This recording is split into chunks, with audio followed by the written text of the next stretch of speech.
ইতিহাসের সবচেয়ে বড় কলঙ্ক আর প্রতিশোধের আগুন নিয়ে দীর্ঘ ৪০ বছর পর আবার মুখোমুখি আর্জেন্টিনা আর ইংল্যান্ড।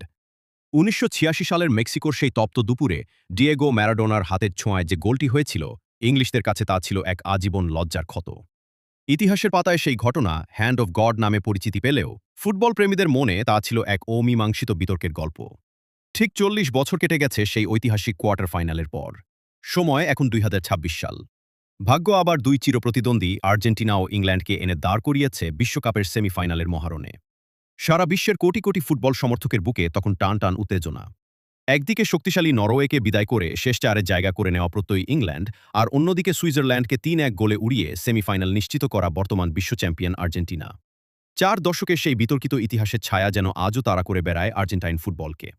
মেসি মনে মনে ভাবছিলেন ম্যারাডোনার শতাব্দীর সেরা গোলের সেই জাদুকরী নৈপুণ্যকে তিনি শ্রদ্ধা করেন, কিন্তু আজ তিনি চান কোনো বিতর্ক ছাড়াই সম্পূর্ণ নিজের জাদুকরী ফুটবল দিয়ে মাঠের লড়াইয়ে জয় নিশ্চিত করতে।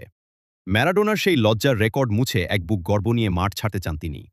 আপনার মতামত কমেন্ট করে জানান এবং এমন আরও দুর্দান্ত সব ভিডিও পেতে আমাদের চ্যানেলটি এখনই ফলো করে রাখুন। ভিডিওটি ভালো লাগলে অবশ্যই একটি লাইক দিন। ধন্যবাদ।